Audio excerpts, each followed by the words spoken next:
What does humble mean? It does not echo or shout. It works quietly.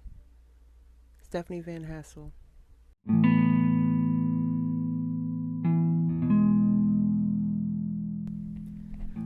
I want to talk about humbleness. It's something that is important. Most people, you hear about it all the time. You better humble yourself. You have some receipts. But when does that really truly come into play? We like to say it, but when do we truly act it? So the wise, they know that they can learn from anyone or anything. And the arrogant lean onto their own, understanding. So it's very easy to leave that realm of humbleness, that state of gratitude. Once you start going into, I guess, first person type view, it's the me aspect. It's the, think of it like the child that somebody did something wrong with them and everything is, but what about me? Well, they did this to me. That happened to me. And, being as an adult, speaking to the child, it's just like, we don't always get what we want, sweetie. But you best believe you're going to get what you need. But that humbleness factor, you will never truly gain anything through arrogance, through pride. And pride is the exact opposite of humbleness. When you come from a sense of pride, it's almost like an entitlement. And that will be your downfall. There's so many blessings that happen when you come from a state of humbleness. It's like you see someone, doing anything in the world. They got a business, they got a YouTube channel, a podcast, or this or that. Instead of you viewing it as, and a lot of people do this, even at one point, I've done this. You look at the person just like, well, how come they get over this? And how come, they get to this point, God, bless them with X, Y, and Z. Instead of you looking at it, because you're inviting jealousy in, instead of you looking at that view, why don't you take them out to lunch and ask them how they did it? How come you can't, pick their brain, do something for them? Because there's great gems into you submitting. And it's not even submitting of, you're submitting your manhood or, your pride. And it is exactly it, you're submitting your pride. Not your sense of you being a human being, but you are submitting your pride. Pride is not something that you need to take with you everywhere you go. You would deteriorate relationships that way. It's almost like with the whole me aspect, it's kind of like that amount of arrogance, or better the term, personal fable. And I mean personal fable as it stems from egocentrism. And that means within itself a sense of invincibility. It's usually seen in teenagers and stuff like that, but you eventually grow out of that. And that's a state of, well, nothing can happen to me. I could do no wrong. Or, I can do this. What's going to happen, with me after that? It doesn't matter. And if you don't grow out of that me aspect, it's a dangerous line that you cross into what it can potentially become narcissism. And nobody likes a narcissist. When you get into that realm, that's when things can get really ugly. But when you're more selfless and you're appreciative, because, God will give you certain people and you won't even know. And some people, they may have such high status, and some people, you may see them as lower than you, but they may be the key component to making you soar if you just humbled yourself to listen. I did not become the person I was today without going through obstacles and triumphs, and I cannot sit there and put myself and say, well, this happened to me, that happened to me, why me? All those things I needed for that to happen so I can get to this point. All of this is appreciative. People that I've met, good or bad, I'm still appreciative because of it, and that selflessness. I didn't get these traits because I was just born with it. I was taught these things, I have to give a great deal to my mother. My mother was the type of person that she loved to be a cheerleader. She really did. And I've discussed this with my sister so many times. She'll just do little things, if I'm going for a statewide exam, and my mother would give us a kit of pencils. And as you're doing your test, and you get to this hard question, and you're like, oh God, I don't think I'm going to be able to pass this test. You look at the pencil, and she engraved, you can do this. You got this. I love you. She engraved these things on these pencils, and I swear I could conquer the world after reading the pencils. But that was just her way of doing stuff. That was her unique quirk of giving love, and I learned, and I've harnessed that. Those sweet little, cute little endearing things. I would have never learned that if my mother didn't do these things. My father, he has a beautiful way of joking around all the time. But just to make life a little more happier. You having a bad day. He tried. He definitely, he knew when you play with kids, you know how to be a kid. I'm a huge kid with my son. My son is 5 years old. And if he's a superhero, I'm a superhero too. And we're walking through the hallway, killing imaginary spiders. I don't care. But my dad did the same thing. So that nurturing aspect, of seeing kids light up in front of your face, I got that from my dad. I would not have met people in my life without those traits, without those lessons. And I'm very grateful for it.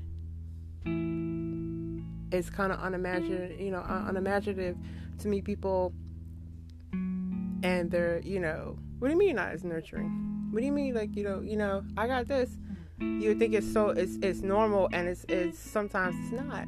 But everybody has learned something and has grabbed something from, their parents or their aunt or their uncle or people they learned along the way to mold them to who they are. And all these people you need in order for you to get to your journey or get throughout your journey.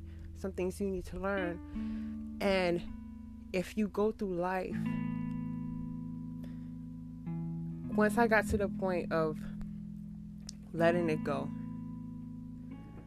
and accepting things for what they were, and seeing, instead of seeing it as this is what happened, to what did I learn from this,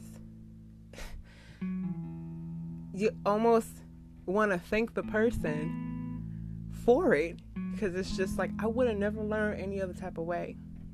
There's always a silver lining in everything, and you can't look at it as an injustice happened, because it's not always an injustice.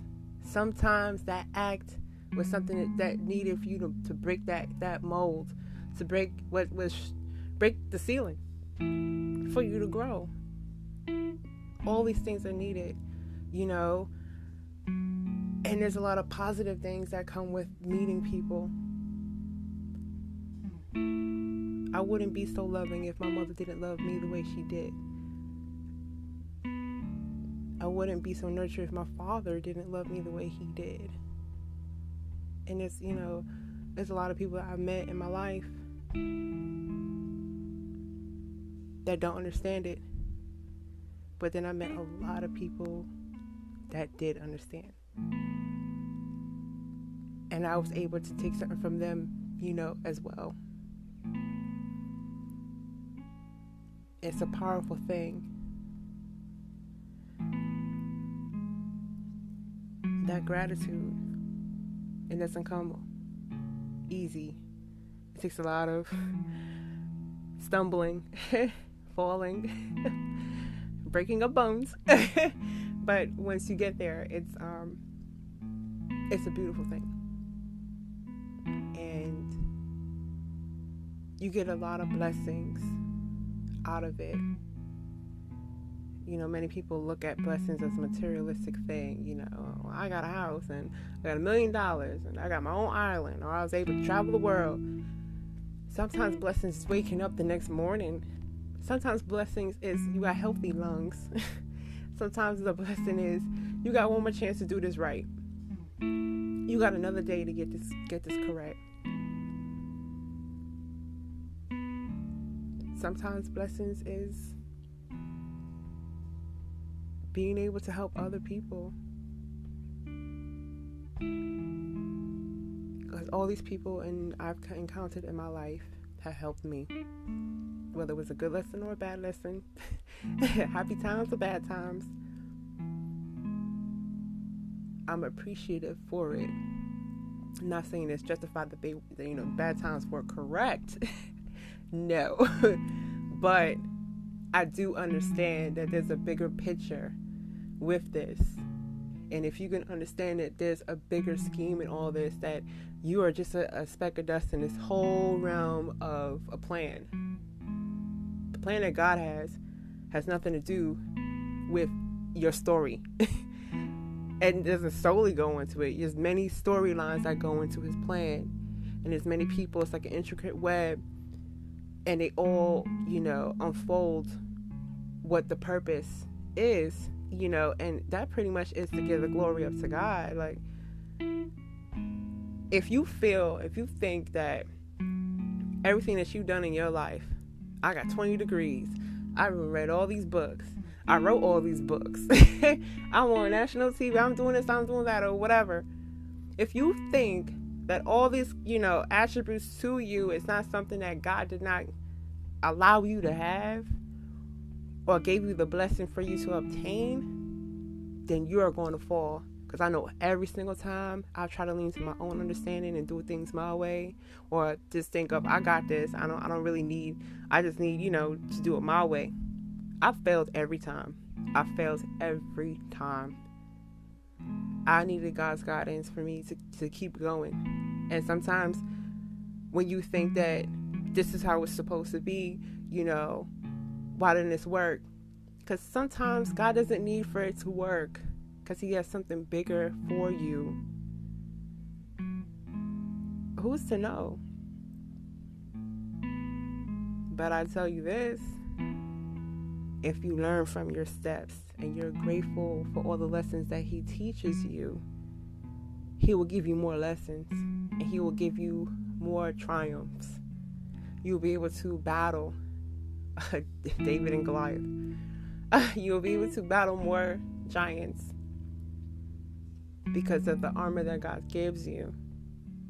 You know how to disarm people, disarm situations. Because sometimes it doesn't need for someone to be the heroic knight that's slaying all the dragons. Sometimes it takes a little word of encouragement. Sometimes it takes little messages on a pencil. Just for, something to happen. Be a blessing to somebody else's life. For all the times that somebody was a blessing to yours. In order for you to be humble, you have to have gratitude. And once you have gratitude, it automatically takes the aspect away of the me, that entitlement. You don't get what you want, I deserve this, I deserve that. But humbleness, it enforces your gratitude. That it is an honor. that you are given what you do have. And sometimes what you do have is something that somebody's pleading and praying every day to receive. I went through a very dark time of depression, anxiety, and I can honestly say that I'm a lot happier. And when I do, if you ever see me crying, a lot of the times now, it's tears of joy. Because you really look back and you're like, I don't even feel this way anymore. I don't even know how it happened. There's no magic pill. There was no magic wand. It literally was God take it away. And he took it. And it's just like, really? That can even happen? Yeah, it can really happen. He does it every day. Do you know the sense, if you have never, felt depression, it's like a grip onto your life, your very being, everything that you do. You wake up and it's like you have a weight on your chest. There's no way out. There is no light at the end of the tunnel. And every single day, it's hard to even do the easiest things. And now I do the easiest things with ease. Shoot, I'm doing some of the hard things with ease. So, it's the gratitude and just the happiness. Everything changes within you. The way you walk, the way you talk, the way you view yourself, how you dress. And trust me, I was queen of disguising. I could dress up real nice. But you will see it in my mannerism. You will see it on my face. If you look into my eyes, you can see it. And it got to the point where you can physically see it. And the fact that I'm not even there anymore. It's one of the most beautiful things to see, to be a part of. That God chose you to fix it. So many people out in this world, starvation in the world, this inequality in this world, and he chose you to say, I'm going to take this pain away. Do you know how thankful I am for that? There's people that need more than me. And he took my depression away. He didn't have to. He didn't. I didn't have to go through years of therapy, and that's just me. I didn't have to do that. I didn't have to take any pills. I didn't have to do this. I literally just gave it to God, and I started to listen to his word. I started to listen to his instruction. Even times when I didn't want to do it didn't make any sense. I walked by faith, and I did it. And that's just through sheer obedience. Not every day you're going to like it. I ain't never said you're going to like every day. But you will learn. And once you learn and you actually, you start to appreciate it and you start looking back, and that's when you really start that humbleness, and you start seeing all these little events, and you're like, if that didn't happen, that wouldn't have happened. And if that didn't roll into that aspect, I wouldn't have gone to this path, So it's a beautiful thing. I've met some really courageous people, real grinders. It's people at my job, real grinders, yo. When I say warriors, they do their thing. They get the bag, they do what they gotta do, and it's something where I remember in the very beginning, I was almost like in awe. I was scared as hell, quiet as hell, but it was like, I need to take these people out to lunch because, shoot, and I remember one time I have a good friend, Melissa. She was training me, and she was just like, would you like a cup of coffee? And I'm looking at her like, you work so hard. You shouldn't buy me a cup. I should buy you a cup of coffee because you're sitting there, you're busting your ass. Like, and excuse my language, but she really was. Like, she does it every day in and day out. I've not seen a group of people that work harder, and they out there. We out here. It's not every day that I always am at the best, but I've never seen so much encouragement from a whole group of people. Period. I've never. There's a lot of people that you will meet in your life. I wouldn't have gotten this far if it wasn't for my parents. I wouldn't know how to be a goof troop if it wasn't for my sister and my brother. You know, I wouldn't have become so business minded or oriented if it wasn't for an ex-boyfriend. You know, or, you know, past coworkers. Things happen for a reason. Don't question it. Go with it.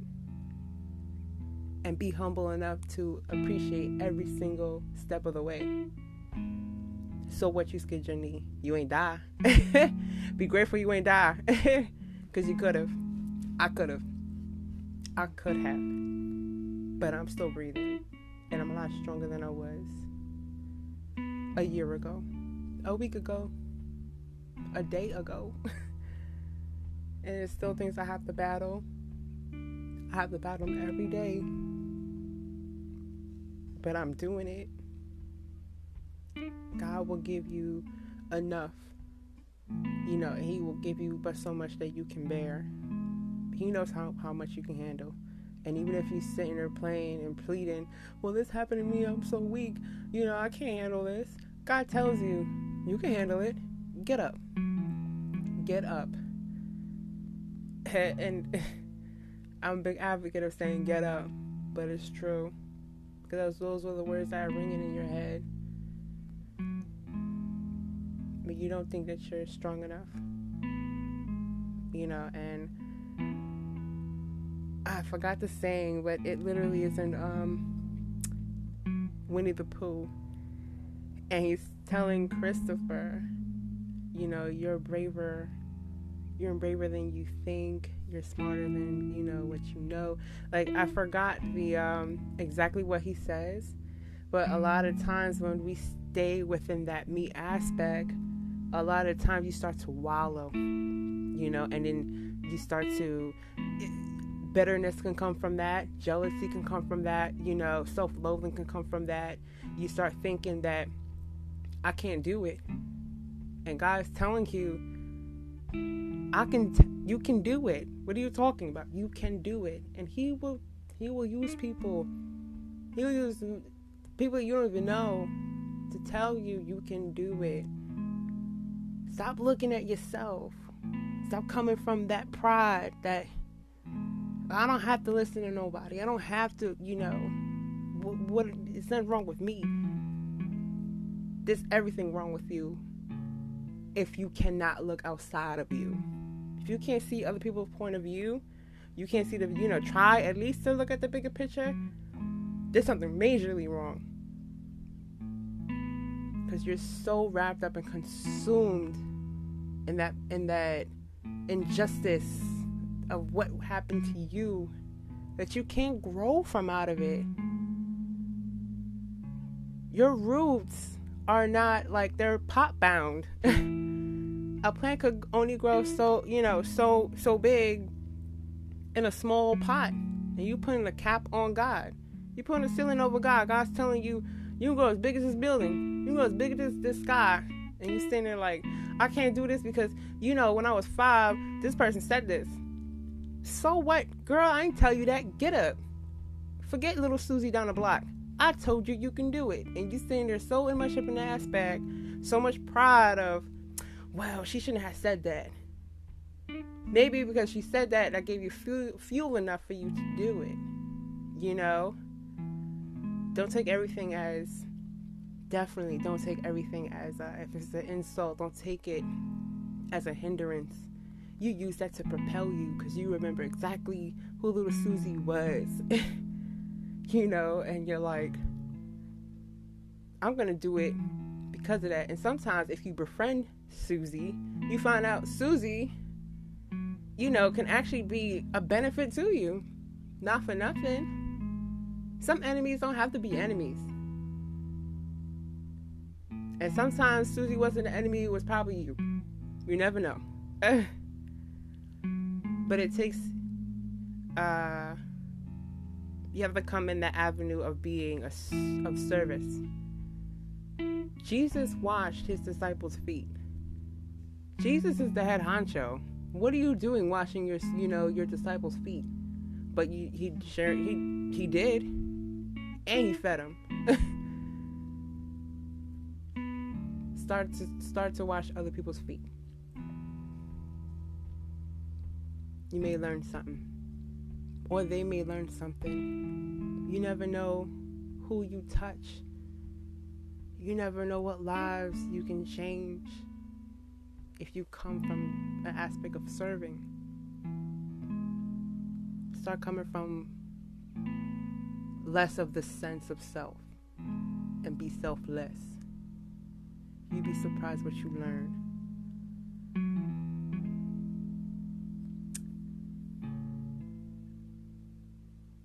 I think that's all the words I have. But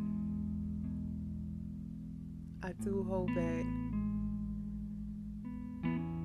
this world changes for the better.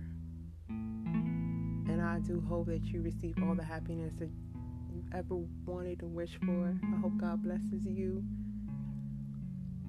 Just be humble enough to receive it and appreciate it.